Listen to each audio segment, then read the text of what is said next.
everybody. This is Darwin Reina, the Festival Director of Hospitalejo, International Film Festival. Today we have a great filmmaker from the US, Kingnyne. This guy been doing this great film, Berserka, which is, man, congratulations for all the nominations. Really well done. How are you? I'm doing phenomenal, man. I'm happy to be here. Thank you, buddy, for being with us. We are happy to have your film. I mean, when we watch it with the jury, everybody was like, wow, that's a mini Hollywood film. It is. How do you pull that off, buddy? How was the pre-production? What is the idea coming from when you wrote the short? Tell me. So Berserka is really just an introduction of a character from a series that we're working on right now. We have a whole supernatural series called Scars.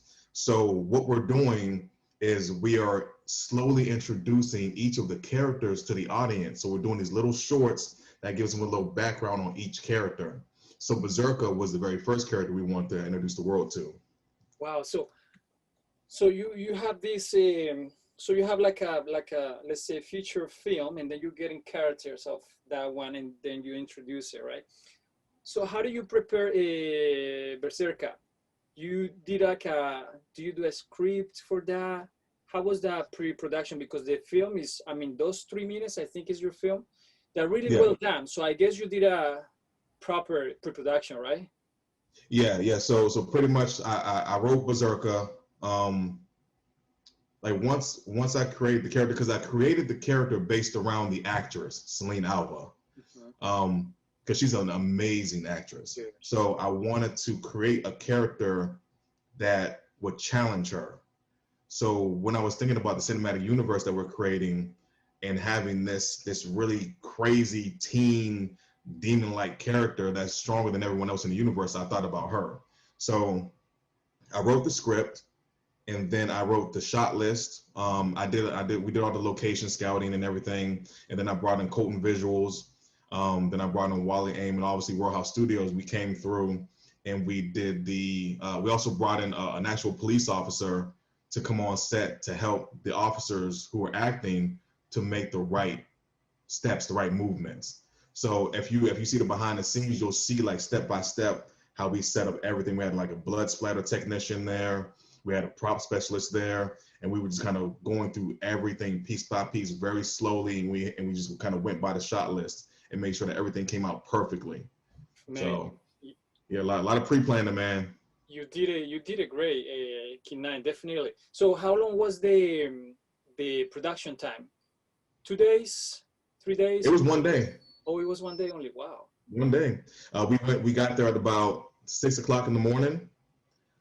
We set up, and because I always make sure I prep my cast and crew months in advance.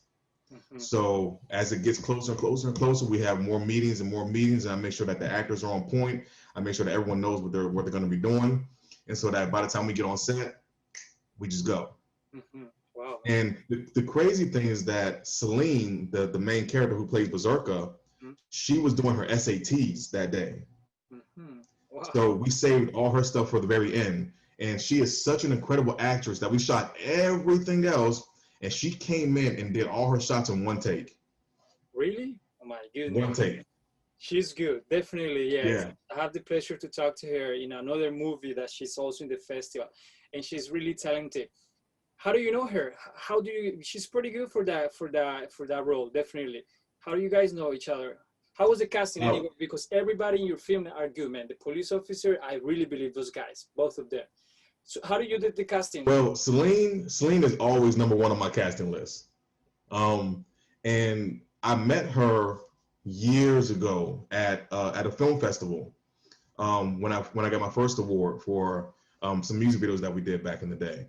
So she came up to me, I met her. She told me that she was a big fan of my work and that she wanted to work with me one day. And I saw some of her work, and I was very impressed with her acting. And so I said, as soon as I get the right thing for you, I'm going to bring you in. And ever since then, every single time we have something, she's always the first name on our list. Oh. So and it's crazy because when I call her, Celine's not going to just work with anybody. But when I call Celine, she's always like, when? I'll be there. And she comes and she's ready and she goes in. I love it.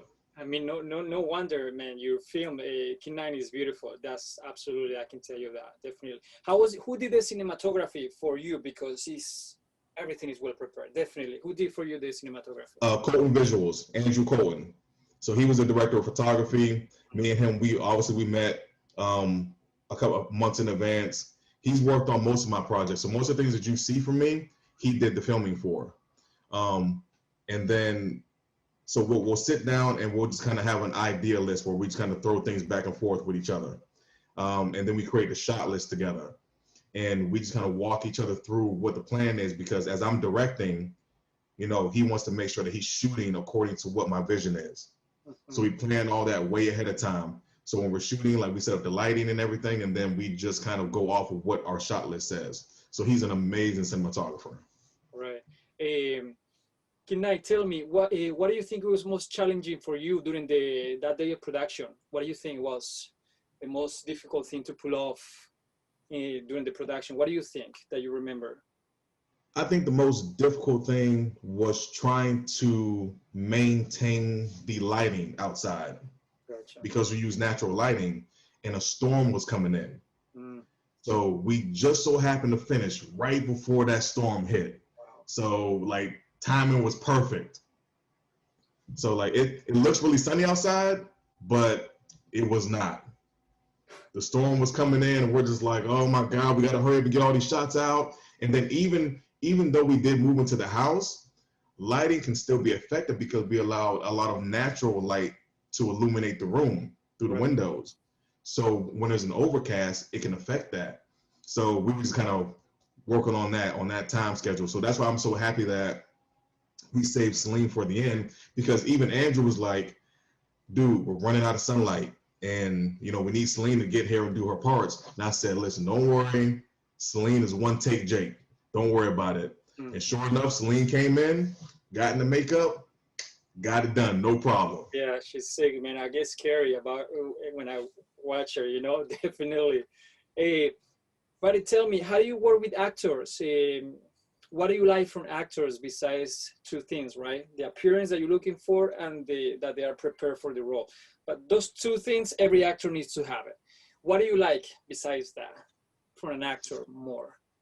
I like an actor that can take on the character, like truly, because some actors can just play a role because they're meant to play. Like it's my job. I'm going to be this character and do these lines and do this part, and that kind of comes off on screen when you could tell someone's just kind of being that role.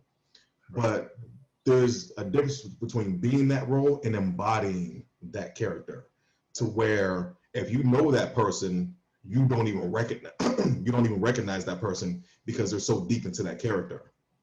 So I love that. And I love characters who can connect with their emotions and draw the audience in, because that's what's going to make people want to keep watching, is the engagement between the character, the actor, and the audience. Right. And so if you can just naturally absorb the audience's attention by just being in depth with your character and making them want to follow your journey, that's what attracts me to actors. Right. So you're saying also that you like to give them room to improvise, to do their own thing. Yeah. Nice. Yeah. Nice, that, man. Let's go to post-production. How long was that process? Because it's really well done, man. You guys also have like VFX in that film too, right? They're really good. Yeah. Tell me a little bit who edited the film? It was you, or you were working with an editor, and how was that process? So me and Andrew Colton sat down, the director of photography. He also did the edit. So we sat down together. Any of my projects, I always sit down side by side with the editor and we go through it together. And because I wrote the shot list, I want to make sure the shot list is being followed. So we sat down. Wally Aim did the special effects for that project, but we tried to use as much practical effects versus special effects to kind of make it more real. So the blood and all that kind of stuff, the broken windows and all the damage around the house, like we even took plates and smashed them all over the place. Like we took everything and just destroyed as much as we could. And we had to clean it up afterwards, but Mostly it was practical, but it took post-production took I think like a week. Wow. And then we finalized it. Who did the sound mix for you? Also the music, I like that from your film, and everything is really well done, definitely. Haley Bauer. Haley Bauer, she's a phenomenal sound design artist. She did all of our sound work and everything, so she's really good. Who colored the color grade the film? Also is lovely. Andrew Colton, he did that too. Wow, man, he's an all around he's a genius when it comes to film. Wow. So, Kingnyne, tell me, how do you decide what's the final master, the final cut? Do you get opinions, feedback from people before, or is more your own personal intuition? How do you decide if that was the final cut, the one we saw? Well, it's all about the vision that I have. So I try not to have too many hands in the pot because when you do that, you start to lose the flavor from what you're cooking. So I try to keep it simple. It's me as the visionary and then the director of photography who shot it, because ultimately it's our two mindsets that's going to create the ultimate project. So we feed off each other, and then ultimately I have the final say, but I do welcome his opinion on certain shots so that it comes out perfect. Right. So it really just comes down to me and him. This is interesting between a cinematographer and director. How do you accept the idea from him and he accepts the idea from you? How is at the end everything turns out okay? We argue all the time. we argue all the time, but ultimately we come to an understanding and an agreement with each other. But what we'll do is we'll take both ideas and we'll place them on the screen. And then what we'll do is we'll do a playthrough with his idea and a playthrough with my idea. So when that happens, we'll see which one makes more sense and which one gives off the emotion and the feeling that we want the audience to have once they see that scene. And whichever one flows better is one that we keep. Gotcha. Nice. Kingnyne, tell me about it. You do pretty good everything. You have experience. What do you think is the most difficult part in filmmaking? We all know filmmaking is very difficult, but pre-production, production, or post-production for you? Pre-production. Pre-production is the most difficult because sometimes it's very hard to find locations. It's hard to find reliable actors. It's hard to find reliable people. So what I always do is I will overbook, and I'll overbook with the mindset that a certain number of these individuals is not going to show up or is not going to come through on their part. So I always have a backup for my backup for my backup. Wow. Because once it comes to film day, there's going to be someone doing that role or being that crew member. There's going to be someone there, whether it's this person or this person, but I'm going to be prepared. So that's the most difficult part, is getting that established team, that established cast, all the inventory, all the props, all the like if we want to do something crazy, we a lot of times have to build stuff ourselves to bring something to life. So it's just a lot of work that goes into pre-production. So you just have to be patient. You have to plan ahead. You have to be ready to have a game plan. Right. Yeah, I'm agree with you. I think that's key. Pre-production is key in filmmaking, definitely. What will you do different that you learned doing the Berserka that you will do different in your next project? Any learning that you got from that one that you will definitely do different? What do you think? I would do a different mixture for the blood on the scene.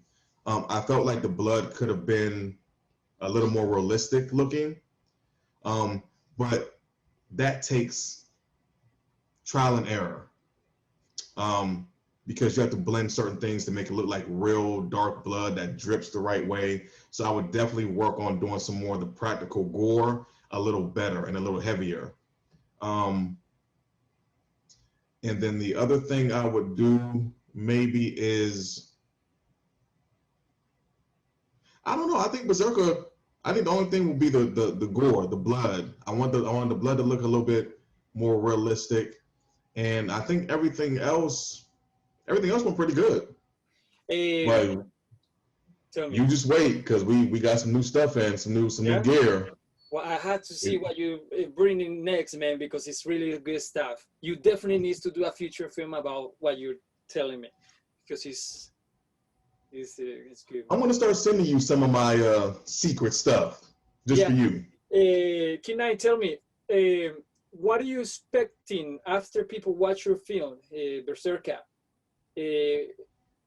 What do you expect them to have as a feeling after besides being scared, because they're gonna be, but there was something behind singularly for you that you want them to have? I want them to want more, and that was the reason why we cut it off, because the whole point of this cinematic universe that we're creating is we're gonna put out these teasers, and we're gonna just always leave them with a cliffhanger, because we want them to be prepared for the final project. So I want them to be like, oh wait, no, I want to see what happened every time. You guys are doing it exactly. That's what happened with this. Yeah, I was like this. Oh, I want more now. Absolutely, man. Buddy, are you coming to Barcelona? Because you need to show this to Spanish people. Yes. I'm coming to Barcelona. I've never been there, and I'm very excited about going out there. So I'm waiting on you, sir. You send me that information, and I'll be out there. Let me ask you one more thing. You think now that I'm talking about professional, you think that a filmmaker director needs to think about to be professional in every detail of the film he's making? What do you think? Or he doesn't need to be that rigid with himself? I think it really depends on that particular creator, because there are a lot of directors who like to just make a lot of stuff because their mind is going so fast. They just want to make everything. I personally take the approach of being very detailed and very rigid, but I think it's better to have quality over quantity. So if it takes me an entire year to film one project, so be it. But it's going to be the best damn project that you see. So I do feel like directors should take their time and make sure that everything's right, everything makes sense, because at the end of the day, you can make 20 million films, but if it's not a quality product, no fan is going to care about it. Right. They're going to look at it and be like, click, next, because people want to be captivated. They want to be captured by your cinematography, by your color correction, by your storyline.